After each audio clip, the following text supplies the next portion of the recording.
yeah. Oh, shit. The mic's a little hot tonight, folks.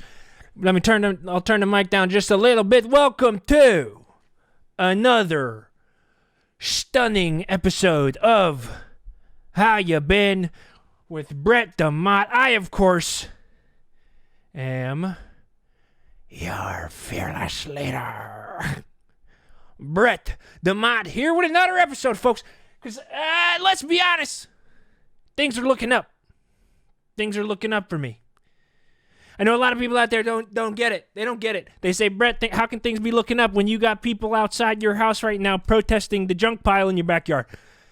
I don't care about those folks. People, you might be asking, Brett, how can things be looking up for you when a unknown stranger submitted you for an episode of Hoarders without your consent? And I say to those people, I don't care about them. I don't care about Hoarders. A lot of people say, Brett, how could things be looking up when you've been you haven't even chosen to actively move on from your previous relationship with your wife BB and your kids? And I say to those people, I don't care. Because, folks, Brett don't care no more. That's where we're at, folks. I've had time to think about everything. And I'm living for me, folks. I know I say it all the time. Oh, things are turning around. Things are going to be good from now on. I say it every week. But I mean it this time. Why? Because I got this new shirt. Got this new shirt. And I'll be honest, I think the color of this shirt is right. And I'm feeling fresh, folks. And if you're feeling fresh, there ain't no way you can go out into the world and not have a good time. Because it's all about how you feel inside. Washed my hair real nice. Trimming the mustache. Wearing the new shirt. Oh, look at this color. Look at how this color pops. It pops so much on the camera. I'm going to have to wear the shirt every week, folks. I feel like I just got home and I feel... I don't think that's the real lyrics. But I'm in a good mood, folks. I'm in a really good mood. For a lot of reasons. One, really excited for my guest on the show tonight. Old buddy of mine. One of those friends that you take for granted if you only see him in a very specific circumstance, and you take for granted how good of a friend they are. My old buddy Tollbooth Bruce is going to be on a show later. Can't wait for you guys to meet Tollbooth Bruce. But I don't know. You guys ever just get a good night's sleep and then you wake up that next morning and all the bad feelings you had the day before is just gone? Because that's kind of how I'm feeling. And I'll be honest, the Hoarders thing, we can get into this. I don't know who did this. But earlier this week, or I guess it was late last week, Thursday last week, I wake up 8:30 in the morning to a knock on a door. And it's a camera crew, and they got little badges that says they're from A&E or TLC. I can't remember, whichever one that the show Hoarders is on. And they say they're coming in here to film an episode with me. And I'm losing my freaking mind. Who did this? Who sent these guys here? And I look at him and I say, I ain't no freaking hoarder. And this counselor lady, who is of course gonna be the main character in the show, is looking at me and is like, hey, I get that you're in denial here, but judging by your backyard, you definitely are a hoarder. And I sit here and I have to explain to this lady all about stuff for students, which, by the way, is still happening. Okay? Don't get it twisted, as the kids say. Stuff for students is still happening. It is happening. I'm not a hoarder. So I humored these people. I brought them in. You know, I moved some stuff around in the foyer and let them in. There's like 3 or 4 of them. I had to move some stuff around. I brought them in. I showed them around a little bit. Showed them, of course, my studio setup here, which obviously, as I've said, I'm touching the front door right now. So it was a quick little tour. I took them out in the backyard. We stood on the little patio steps, and I just showed him, look, this is all temporary. This stuff here is temporary. I'm not a hoarder. I'm holding this stuff until I can give it away to students. And they're rolling the cameras this whole time, and I'm saying I ain't gonna sign a release form. I don't care what you put in front of me. I ain't gonna sign it, okay? Because I know that they hide all sorts of weird stuff in the fine print on these contracts. These people who go on reality shows, they hide all sorts of weird stuff in the fine print on their contracts, folks. Make sure you read the fine print. So I ain't gonna sign nothing. But I walk them around, and then I clear off some junk from a seat. And we sit and we chat a little bit. They're still rolling the camera. Anyway, hours go by. And they got their cameraman doing a bunch of B-roll and stuff. And we get into it. And, they're sitting there. They're saying to me, so why don't you want to get rid of all this stuff? And I'm sitting there and I'm saying, don't you understand? This isn't trash. This stuff that I'm keeping here matters to me a lot. It's my future. It is my past. It's everything. It's the only thing I got going right now. So when they sit here and tell me it's junk and I got to get rid of it, I ain't going to have that. So we go on. We have about 45 minutes to an hour, then another hour. I take a break, eat some lunch. We're still doing an interview about all this junk. At a certain point, this counselor lady walks through all the junk and she picks up some stuff. She picks up a T-shirt that says, "Look 60, feel 50, act like I'm 30, must be 40." And she's like, "What do you need this shirt for?" And I say, "I don't need this shirt. Somebody else might. I'm hanging on to this in case somebody else comes to me looking for something like this." Okay? And so we're walking around again, and she asked me to grab anything out of the back that I think I could throw away. And I'm just looking at her. I'm like, "Lady, I don't know what you don't seem to understand here. I can't throw away any of this stuff back here. I cannot and I will not throw away anything that is back here." And at this point, I'm getting a little heated. So there's a little gravel in my voice, if you know what I'm saying. And I noticed that one of these cameramans is now 5 feet away from me, zooming in. And I'm like, oh God, I'm going to have to punch this cameraman. And I look at the guy and say, "Listen, buddy, you better back up."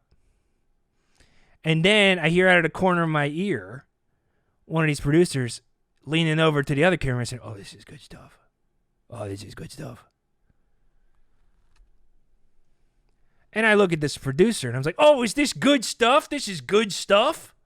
You think this is good stuff?" And the producer just leans into somebody else and says, "Oh, yeah, this is perfect. This is perfect. This is freaking perfect. Make sure you stay on his face, Roger." And I'm like, "Who's Roger?" And I walk over to the cameraman and say, "Are you Roger?" He goes, "No." I go over to the other cameraman and say, "Are you Roger?" I'm like, in the lens. The lens is full on my face. He says, "Yeah, I'm Roger." And I say, "Turn your camera off, Roger." And the producer, I hear him now, calling their boss. I hear the phone call. "Boss, we got the best stuff ever. This is the best thing we've ever shot, boss. This is so good, boss. Oh my gosh, you're not going to believe this episode, boss." And I go over to this producer and I grab the phone out of their hands and I throw it in a junk. And I say, "Oh yeah, now I'm hoarding your phone." And they're loving this. This goes on for probably 6 hours. I'm trying to get these people off my property. It's just like, come on. I don't want this to happen. And then finally, about, I don't know, late in the evening. The sun's going down. And I'm getting hungry. So I had ordered some food. And the delivery guy comes and knocks on the door. They're still here shooting B-roll. I'm trying to get him out of here. I go up to the front door. I open the door. And this delivery guy don't look like my normal delivery guy, but I don't think nothing of it. Hands me my food. And then hands me the receipt to sign. And I signed the receipt thinking I was just signing a normal receipt, no tip.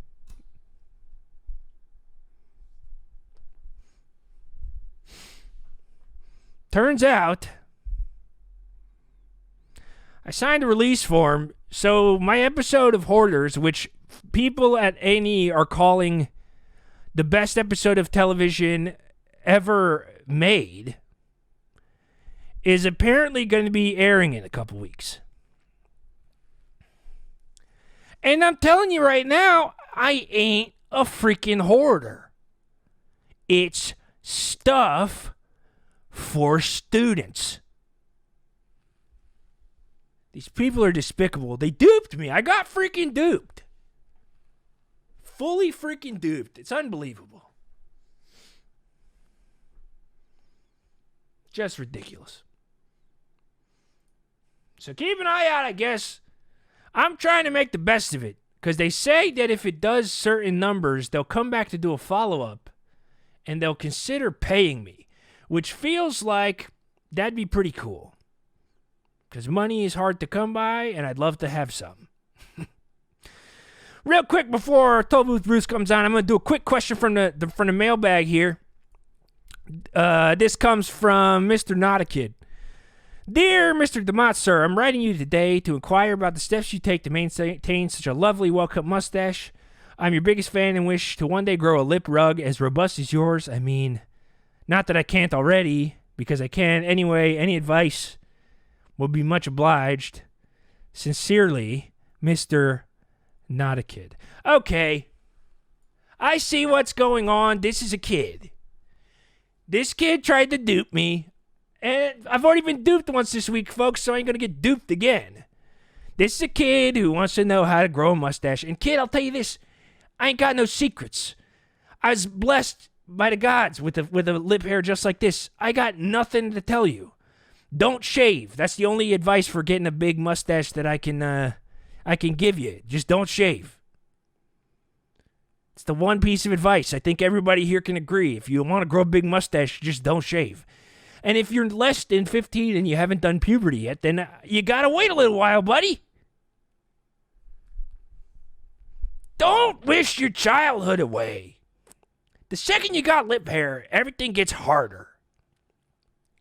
You start getting to keep it upkept, or you look weird. It's hard. Don't do puberty. I mean, don't wish for puberty, because it's good to not have done puberty yet. Being young is good. The second that you get older, things start being bad. So just don't do puberty. That's my advice for everybody here. Don't do puberty if you can prevent it. So Mr. Not a Kid, Mr. Definitely a Kid, my advice, just stick it out. One day you'll have a lip full of hair just like me, Mr. Brett DeMott. But thank you so much for the question. Of course, if you've got a question, you can send it to howyoubenshow@gmail.com. And I'll get to it on the show, folks. I will definitely get to it. So just send me all your questions. And I would love to answer them. But folks, I'm going to jump the break here and get my buddy Tollbooth Bruce. His name's hard to say. Get him on a line so I can see how he's been. Y'all stick it out here through the break real quick, and I will be right back in just a sec.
2, 3. Hello, folks. I'm back. I'm back and better than ever. I'm back. I'm freaking back. Folks, can you hear me? I'm freaking back, folks. I'm here and I'm ready. And guess who else is here? That's right, folks. That's right. I teased it a little bit a second ago. And here he is. Tollbooth Bruce. Bruce, my man. What's going on? I'm at a loss, my dude. I mean, Brett, my dude, I'm at a loss for words, man. What is up, my dude? Oh, man, my dude. Wow. It is so good to see you. It's been a while, Brett. It's been a minute, man. It's been a long time, see, because I ain't been driving as much. So we ain't had those. I tell you, nobody's driving. I know. That's interesting. And I don't want to jump the gun here, but I mean, is that you? Of course, obviously, Tollbooth Bruce is a nickname, but it's part of your profession. Yes. You know, you work at the toll booth. It is my job. I am Tollbooth Bruce, and I do understand it's hard to say. It is a hard thing to say, Brent. You just guys take your time with it. You gotta take your time with it. Yeah, my mother had a lisp, and when she named me Tollbooth Bruce, for her, it rolled right off the tongue. Mm-hmm. But for everyone else, it's hard. And to live up to that legacy, to grow up, to work in the toll booth, I must say, I feel incredible about it. I feel good. I am glad to be here. Like, you're asking me, how am I doing, I'm doing really good, Brett. That's good to hear, Bruce. And I'll tell you, this is one of the most interesting details about you is Tollbooth Bruce is a nickname, but it is also your actual given name. Your mother named you Tollbooth Bruce. Yes. And you could say it was right. a bit of a prophecy. Would you call it a prophecy? Yeah. I mean, some people say it is a prophecy. I am the one who was chosen to ride the booth. My first name is Toll, which is fun. Bruce is my last name. And I am the one to collect the change, to rebuild the roads. They call me Tollbooth Bruce because it is my destiny, Brett. And now, I'm sorry. In my whole life, and my whole time knowing you, I've known you for years. I have always thought I've always thought that it was Tollbooth, like a one word, but it is actually two words. It's your first name is Toll, your middle name is Booth, and your last name is Bruce. Middle name is Booth. Hold on. Actually, my nickname is So my name is actually Toll Bruce. The Booth is a nickname, so that should be in parentheses. Okay, it's parentheses. So it's Toll. Yes, nickname Booth. Okay. I'm gonna change it. I gotta change it on the screen. Mm-hmm, Here, we'll put Toll. Because you want to make sure it's clear. My name is Toll Bruce, but my nickname became Booth. So I became Tollbooth Bruce. Yeah. And now we get it. The prophecy was fulfilled when I was 19 years old, of course. And wow, you got started early, man. Working the booth ever since.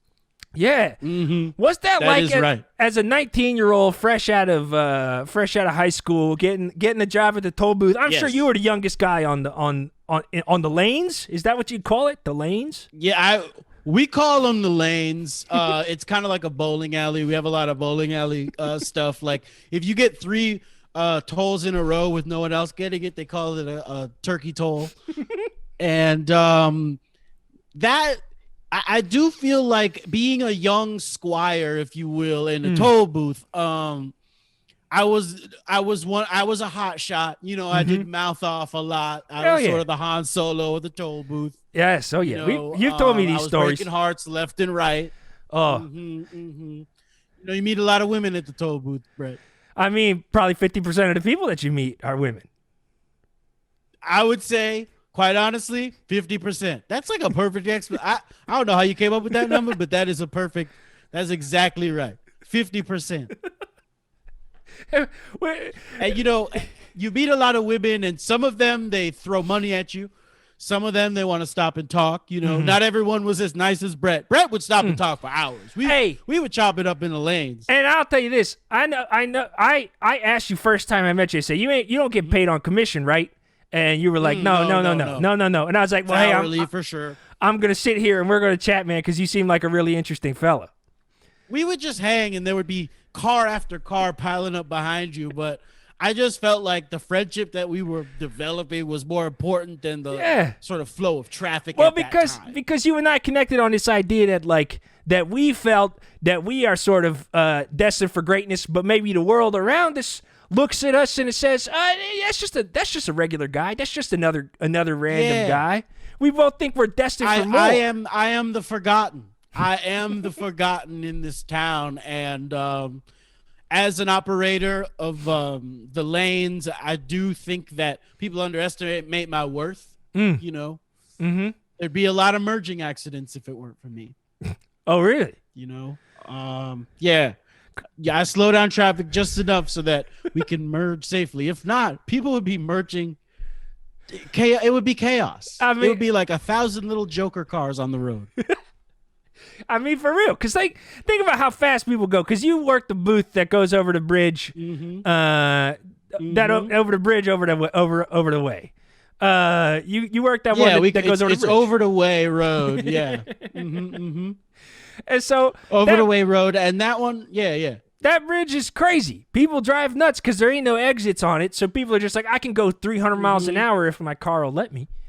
You go freaking and a lot of people also say that bridge is haunted, which is why I think they speed through it so fast. Which for me has been a sticking point because we could talk about that forever, but.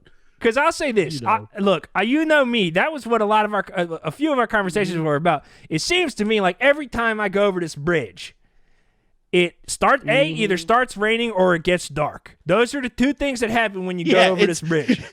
It doesn't matter the time of day or the weather predicted. It would just, if you drive over, it was like a 50-50 chance you were either going to get dark or rain. Which one or the other. I think that might have been a magnetic anomaly based on the place that we were, which I think there's a scientific explanation to it. I don't think there's any sort of curse or anything like that. We do know that the bridge goes over a place in a field where there is a known electromagnetic anomaly of some sort. Yes. So there is potential that it is just the interaction between all the cars and all the electromagnetic energy. And because of that anomaly, there was definitely like what they call the coyote massacre, where hundreds of coyotes were killed in this ditch. So if you see the ghost of what you think is a dog or a coyote, like I just think that you're seeing sort of a magnetic anomaly or electromagnetic. There's science behind it. Yeah, there absolutely is. I think people are so quick to go to sort of a supernatural explanation for things, but like they are there's all the evidence is present. Okay, there's a actual scientifically recognized electromagnetic anomaly underneath this bridge. Yes, a bunch of coyotes did die. That is a true thing that did happen simultaneously in what looks like some sort of coyote ritual. But my dude, there's a scientific explanation for that. Yes, it doesn't matter. Coyotes are they come from dogs, and It doesn't matter that the coyotes seem to be arranged in a sort of concentric circular pattern. Okay, it doesn't matter that is a natural occurrence of nature. Yes, Fibonacci, if you will. It is. It is almost exactly the Fibonacci thing, and the thing, and also I know a lot of people are going to point to the fact that there's also one coyote in the middle of the concentric circles that was holding two knives. And I'll say this, that isn't that could be 100,000 different things. Okay, it doesn't mean that this could be a bunch of things. Yeah, it doesn't mean that this coyote is like, I don't know, some kind of like demon possessed animal that's killing all the other coyotes to sort of gain their power and turn into some kind of like huge. I don't got any time for that. No. It's just science. I don't have any time for that. It's just science. What I spend my day doing is coming up with personal greetings for each and every person who comes through the toll booth. I don't have time to be talking about coyotes and stuff. Yeah. You remember your greeting, Brett? I do. Do you remember? I always come ole, through. Ole, ole, ole, ole, ole, ole, ole, pay the toll booth, Brett. Remember? I would do that every time you came through. And what I found so interesting was That you said to me first time I met you. You did that. You said, "What's your name?" And I said, "Brett." And you went straight into that. And I was like, "How did you know that is my favorite song?" So I have hundreds of songs. I didn't know. I actually didn't know that. Yeah. I was like, I actually have hundreds of songs, and the one that goes with Brett is Ole Ole. I do it a couple times a day for each Brett that comes to It was just crazy for me, and that's how I knew that me and you were destined to be friends, because you knew me so well. Wow. Just from my vibe. I gave off the Ole Ole vibe.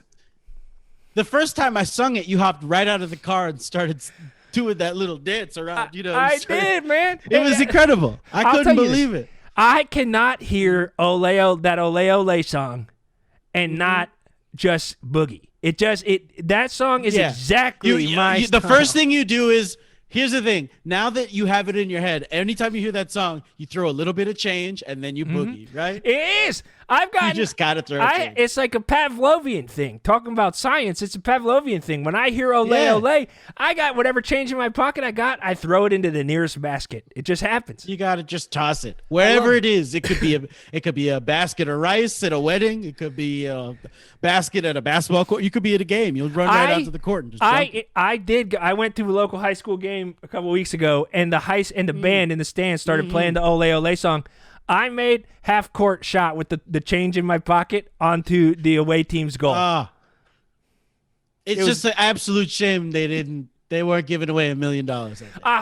And they do that. They do the half-court shot. Absolute shame. They do the half-court shot Brett, for $1 million. Speaking of they do it. Brett, speaking of $1 million, you asked me how I was doing, and I told you I was doing great. And I wasn't lying. Brett, I'm rich. You're kidding me, Bruce. You're kidding me. Did you hit the lotto? Well, no, I did not hit the lotto, Brett. Oh. Can I tell you what I did? Please do. Brett, as you know, I've been working at the toll booth since I was 19 years old. Long time. And it's a long time. We're talking upwards of 25, 30 years, Yeah. So, 40, 50 years. So I got a letter the other day that said, "Hey, Bruce." They call me by my last name, of course. Hey, Bruce. Didn't you get the letter that your toll booth was shut down 25 years ago? And I said to myself, wait a minute. I've been collecting change this entire time, Brett. I've been holding it. I've been waiting. I was like, when are they going to send the truck for the deposit? Yeah. They never sent it. It's been years. Turns out this booth has been decommissioned by the city. And I am a millionaire, Brett. I have millions of dollars worth of coins in my house. I have a Scrooge McDuck room that I can absolutely dive into. Oh, my God. That's insane. My life is I am so blessed. I feel like whatever curse killed those coyotes, whatever scientific killed those coyotes, they have somehow found a way to bless me. That is absolutely insane, Toll. That's insane. So you somehow, the Department of Transportation decided that these toll booths were defunct. And now they were decommissioning this bridge, they said, based on hyperactive paranormal activity. So I didn't get the letters, apparently. I wasn't checking the P.O. box. I mean, it's tough to get down to the post office. I mean, tough stuff. Who does post offices these days? What am I going to do? It's like I got to go. And from where I'm headquartered at, you want me to go down to the post office and open up this? It's normally junk mail. I'm not getting any mail, No, nobody does snail mail no more. Well, it worked out for me. That's incredible. Absolutely rich now. Man. I'm coin rich, if you will. That's absolutely incredible. Because here's the thing. You and I used to always have those conversations about, like, what will we do if we ever hit it big, I was telling you about the hardware store and how things weren't going so good, but, like, I'm trying to turn it around. Obviously, that thing went bust. But, like, now, all those hypotheticals that we talked about stopped in the middle of the freeway on the way over the bridge. Yeah. All those hypotheticals can now come true. Holding up traffic. Yeah. Absolutely. Absolutely. Now, one of those hypotheticals, of course, is to open a candy factory. Right. And Brett, can I tell you, we have broken ground on Tollbooth Bruce Toll House cookie candy bars. Holy shit, man. It is a mouthful. It's a mouthful to say, but I'm excited for my Toll House cookie bars. And it's candy bars only. It's only candy bars. Yeah. It's candy bars that taste like cookies. Cookie candy bars. So and we've but broken but it's ground. not cookies. It's not like it isn't like a blondie or whatever. No. There's absolutely no cookie. No. There's no cookie. There's not even any cookie on the inside. None of that. It's artificial cookie flavor. But we've broken ground. Hold on, I dropped something. Oh, it's okay. We've broken ground, and we're building the building from scratch, so it's a lot of time digging up dirt. Damn. So you haven't even laid the foundation yet. No. You just broken ground. Now. You've dug the first hole. I mean, hey. But with the money I have, you can do it right. I hear you, man. Oh, that. Honestly, can I tell you what this does? I'm just so happy. I'm overwhelmed with my passion right now. This makes me feel like it's all worth it. All the struggles and the tough parts of life. Mm-hmm. When I hear a story like this, sleeping in the toll booth, it's all worth it. Yeah, just sleeping in a toll booth. I'll tell you, the hard part about it is the carbon monoxide. People don't tell you it doesn't go away. No, and it's constant. It's just constant when there's a constant stream. Because at night you got to open up the toll booth and it's just cars flying. Yeah. Oh man, it's all worth it, and I do feel I'm just. And I'm just always like, thank you, Peter. That's incredible. You broke up there for a little bit of a second, but I mean, this is still. Oh, am I back? Yeah, you're back. I just wanted to say you were a huge part of it, Brett. I feel like I gotta say, just from you alone, I must have collected $40,000-$50,000. Oh man, shit. So I'm. You could call me probably maybe a stakeholder. You're like an early investor. Yeah. I'm one of the sharks. Yeah. The Shark Tank, except I was a shark that swam to you. You didn't have to come into the Shark Tank. The sharks came out of the tank to help you out with your business. Oh man, you are the ultimate shark. That makes me feel good, man. That gives me, I spend most of my days wondering what my purpose is in this life, and now to know that I was even just a small part in your journey from working at Tollbooth for 40, 50 years to now owning Tollbooth Toll House chocolate cookies bars. Yeah. At least the foundation. I own at least the land at this point. Man, that's and so I wanted. cool, the reason I was excited that you emailed me about doing the show is I want to give you a little gift, a little token of my appreciation to you. Oh, come on. You didn't have to do that. It's in the mail, but I sent you one Toll House cookie bar. Toll. That's honestly, a lot of people would probably look at that gift and they would say that seems small when over the course of years you sunk $50,000 into somebody's business. But I'll tell you this, they don't understand the sentimental attachment to this that I have. Knowing they don't get it. That I'm part of the reason that this idea even exists. Like that's huge. That's gigantic. And to me, it's worth it. I wouldn't even eat it, to be honest. I'd frame it. Oh, you think I'm going to eat this thing? Put it on the wall. You think I'm going to eat this thing? Put it on the wall. I mean, and I'll tell you this, I'll be honest, I'm probably allergic to whatever's in there. Oh, yeah? If it is artificial cookie flavoring, I'm allergic to a lot of these artificial flavorings. I'm allergic to... And it's mostly artificial, for sure. Yeah. I'm allergic to caramel color also, which I think they put in a lot of sodas. And I'm allergic to a lot of artificial flavorings and colorings. So we also ship it in a lobster shell. Is that going to be bad for you? I'm actually, strangely, I'm good with all the common allergies. Shellfish actually is like, shellfish is my Benadryl. If I'm having an attack, if I eat a shrimp or a lobster, choke out a couple of shrimp. It goes away. Same thing with peanuts. If I'm having an allergic reaction, I pop a peanut, allergic reaction goes away. Wow. That's my Benadryl, That's baby. really interesting. Yeah. That's fascinating. But I'm allergic to Benadryl. Well, I mean, you shouldn't touch this stuff.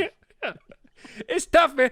Look, the process of discovery of all this. Look, I would say that a lot of people would maybe attribute some of your ailments and some of the weird stuff about you to your extended period time on the bridge. You know, this is true. This is true. Maybe there was too much electromagnetism sort of flowing through your veins. Well, I'll say this. You know, every superhero origin story starts with some kind of exposure to some kind of foreign energy. You got your Spider-Man getting bit by the radioactive spider. This. Okay? So for me, I'll go ahead and say it. I used to go over the bridge. I did it on purpose. That's what I thought. Yeah, and you used to also like wear these like ears that made you look like a coyote, and you would say, "I'm ready to be Coyote Man." I remember you used to say that. I mean, it's so unique. You know, I was thinking. I think Coyote Man was a great name, a great costume, and I still think you should come back over to the bridge. And I'm not operating the booth anymore, but if you do want to sit on the bridge, which I have purchased, I would love. You can sit on the bridge and just.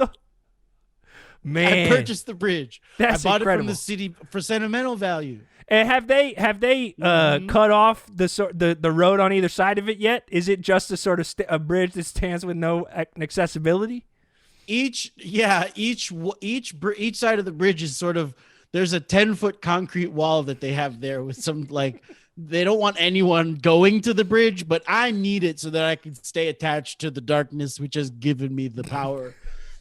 You know, the stuff, that kind of stuff. Which I understand. So what's going on with you? Oh, dude, I mean, it's the same old shit for me. You know, this is actually the first time that the Coyote Man thing has come up on the show. You haven't talked about Coyote Man on the show. I thought the whole thing was probably about Coyote Man. They don't know the whole, because Coyote Man's thing. We also said that Coyote Man's song would be Ole Ole, which we thought would be like a fun like for a superhero to have such a party song. He's like a cool dude, you know? Right? I think none of this like sort of strident string classical music, none of that. Yeah. I want my superhero music. I want it to feel like The Mask, where it's just like sort of yeah, it would be so great. Yeah, Coyote Man. Yeah, he is on fire, feeling hot. I didn't mean to harp on Coyote Man because you know, I've accepted that it's probably not going to happen. But I just thought, well, how cool would it be for your superpower to be that the less food you ate, the meaner you got, and the tougher you got. Yeah, like that's the best superpower. Because if you're running low on cash, it's like a food Hulk, where it's like the more hungry you get, the more powerful you are. Yeah. You know? Yeah. Oh, man. That. It's still a good idea, and I think somebody should make it a comic book. That's what I'll say. Here's the thing. Here's what I think you should do it. I don't think you were ever brave enough to do it, because I think sitting on top of this concentric circle coyote graveyard that is highly electromagnetized is not necessarily going to get it. I think you got to walk to the center coyote, and you've got to take the two knives. And you've got to cut both your little nips, a little blood sacrifice.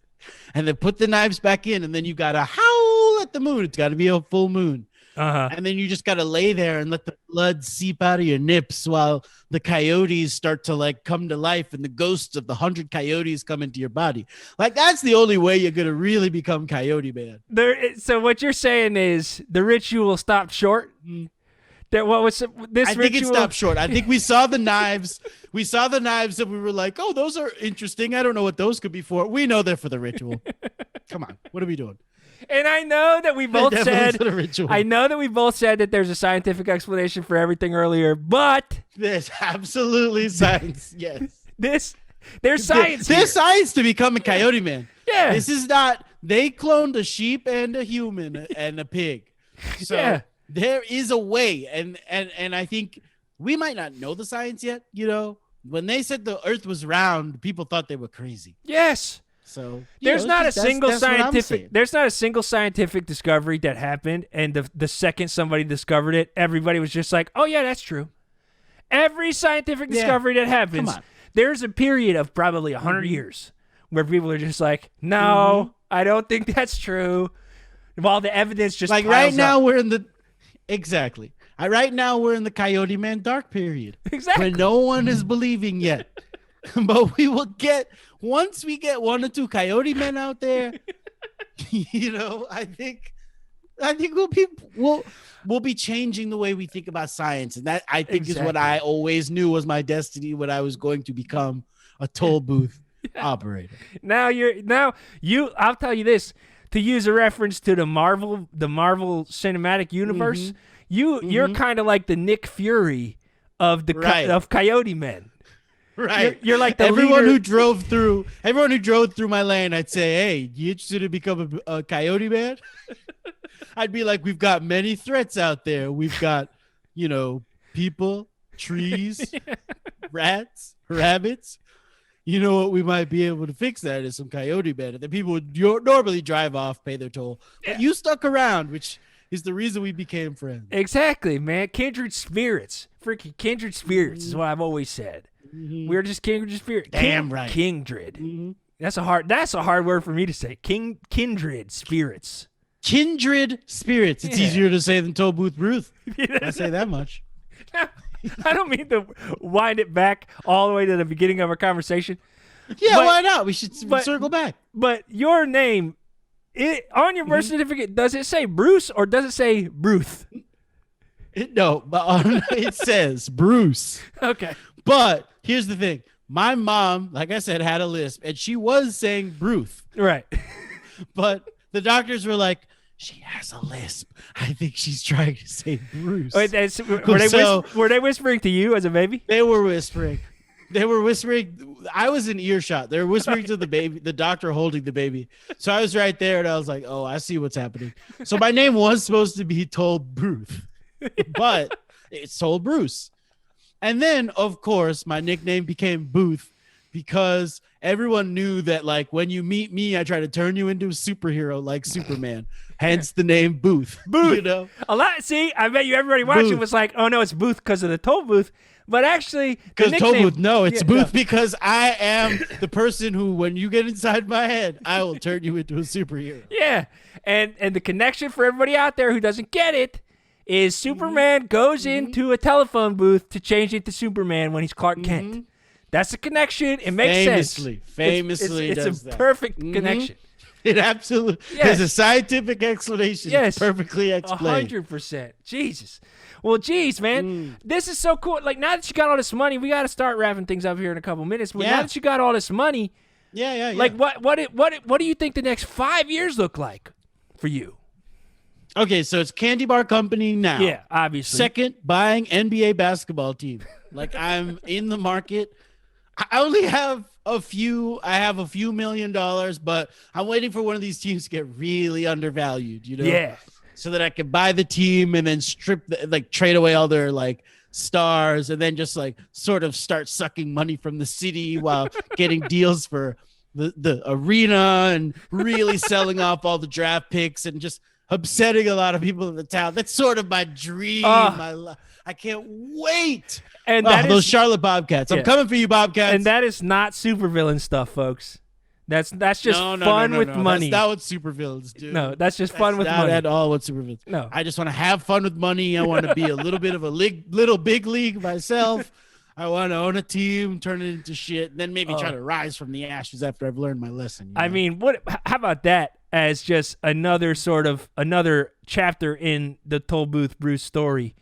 If you can go from toll booth guy to millionaire with a candy company, then you buy a basketball team, gut it, absolutely gut it, just gut it, and then just totally rip off the city, and then build it back up from the ground, back up to championship level. I mean, that sounds like an exact perfect second chapter in the Tollbooth Bruce story.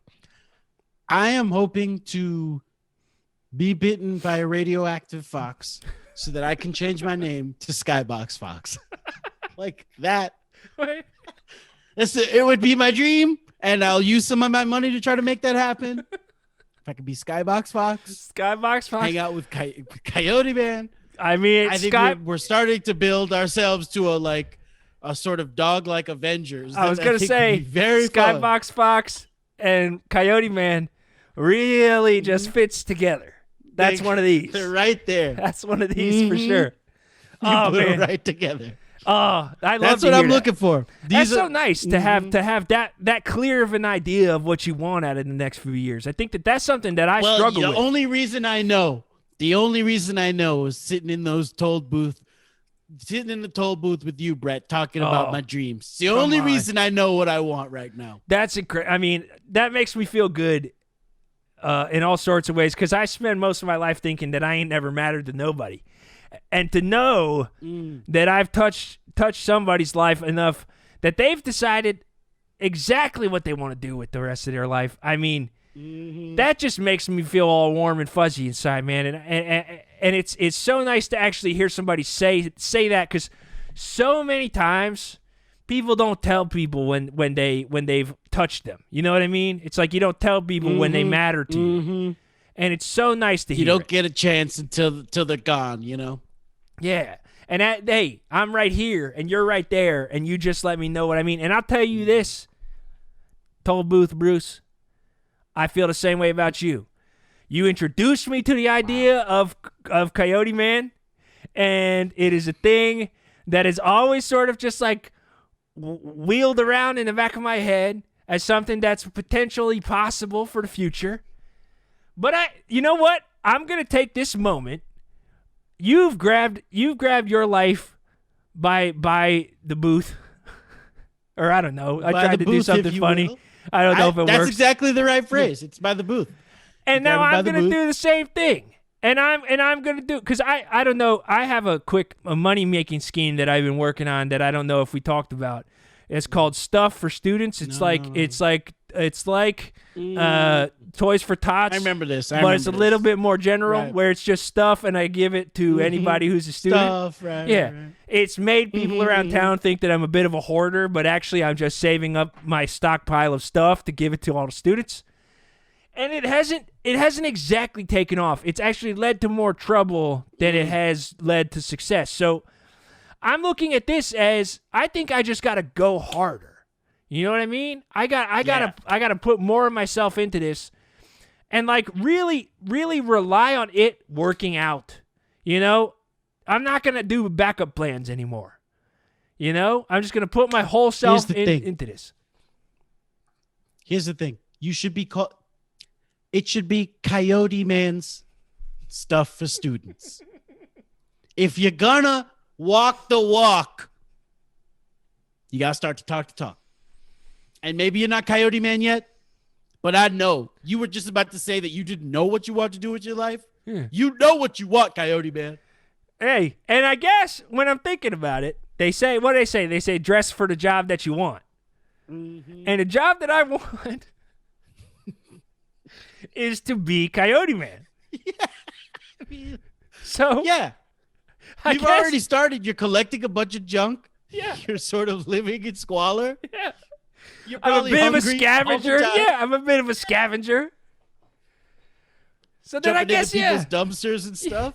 Yeah. I mean, listen, I lived the life of a coyote even as a man, so I think I'm already Coyote Man. And that, I think, is the realization that I just had. I'm already Coyote Man. I was already filthy rich. Yeah. And you are already Coyote Man. Exactly.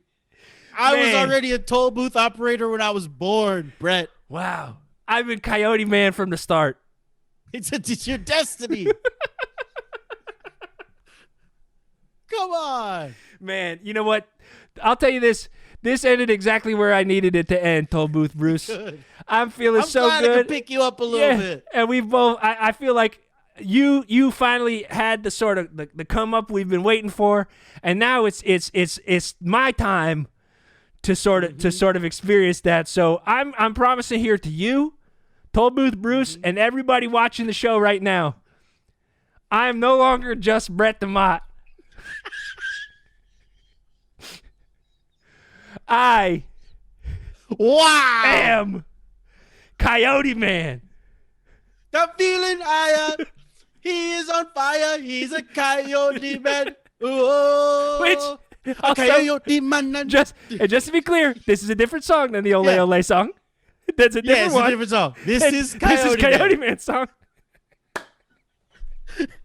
He's on fire. Oh man. Oh wow, this is huge, Coyote Man. Man, I'll tell you this. Wow, Tollbooth Brett. Bruce, I didn't think I would come out. Here's the thing. I told the audience, I woke up feeling like today was different, and now I know why. Because I'm gonna get off. I'm gonna get off the stream here tonight, and everything's gonna be different. I'm a superhero now. I'm a full-on superhero now, and I will be for the rest of the time that this show exists. Everything's different. Everything's today. different now. Oh, It's that is great. how I felt when I got the letter that my toll booth was shut down. Exactly. Everything is different. This is my letter from the Department of Transportation Day. This is that. This is analogous. Oh man, well, Tollbooth Bruce, it was so good having you, man. I mean, obviously, Good to have you too. obviously, I'm gonna still see you around because if you're still up there at the toll booth, I'll still stop by. The second I'm back out on the road more often, I'll be out there. You know, I got to finish the Coyote Man ritual as well, so I'll be out there. You got to. You got to cut the nips.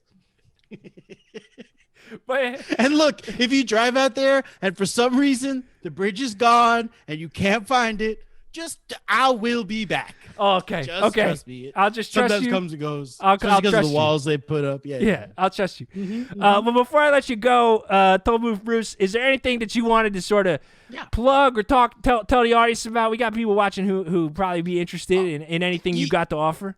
Yeah. I listen to these podcasts on patreon.com/Shaun Diston. They're very fun. When I'm in the toll booth, I just listen to them talk about Ninja Turtles and stuff. It is very fun. It's very fun. And that's really it, you know. That's awesome. You know, that's the only thing I can plug for now. There will be Toll Booth cookie bars coming soon to a bodega near you. And again, if you are allergic to anything artificial, I would just not even enter the store that I'm selling these things in. So those will be coming soon. And if you live in the Charlotte area, I will be stripping your basketball team of all its assets and completely defrauding the city. Well, so keep an eye out for that. Oh man. Well, Tollbooth Bruce, it was such a wild, fun ride chatting with you, man. I'm gonna let you go, but I really appreciate you being here. And here's to our new canine based superhero faction, Avengers Skybox team up. Fox. Yeah. I'll let you know when Coyote you know when I can become the Skybox Fox. I'll see you, bud. All right, man. Take it easy. Oh yeah, folks. Tollbooth Bruce, aka Skybox Fox. Well, you heard it here first, folks. I ain't just Brett the Mott no more. I am the Coyote Man. So this is a venture in my life that will require some follow-up. So make sure you tune in next week to see what's going on with me, Coyote Man. Oh, and if you could, obviously, I know that Tollbooth Bruce doesn't need our money, but I think just for the good times he gave us, if you guys could throw a buck into the donation bucket, you could type in !donate. There is a link in the chat right now. If you can throw a buck in there. If not, no worries. Just be here next week for the same thing. Thank you so much for everybody for watching. Had a bunch of bits get donated today. A bunch of gifted subs. Oh, look at all this. There's so many. I can't even thank everybody. Who we got? We got Mario with a resub. Nikki Cole with a resub. Joe Jimbo with a resub. Brissy Joe with some bits. Patterson Music with some bits. Angstro with the gifted sub. Oh my gosh, who else? And anonymous somebody gave us some gifted subs. Patterson Music with some bits. Rafasaur with a resub. Gifted subs everywhere. Sir Benton 89 with 100 bits. Brian 502 with the resub. And gifted subs from TMACAG to MacCag. Oh, and then we already got some donations from a couple of anonymouses. Bob hitting us with some cash. And a bunch of little dashes. And Harriest Crack with a couple of bits as well. Folks, thank you so incredibly much, as I've said in the past, for being here and witnessing the birth of Coyote Man. In years from now, people will look back on this night as the most important night in Brett DeMott's history. I see somebody asking about streaming the sweep. John still does plan on doing a stream the sweep thing. Unfortunately, his work situation has gotten pretty nuts. So the amount of free time he has currently is pretty insane. So it will happen. He swears. John swears it will happen. But it probably won't be for a couple of weeks until things chill out on his job. But thank you all so much for being here. It's always a pleasure to sit here and have a blast with you guys. And I will be back next week with another episode and a brand new guest. Until then, Brett out.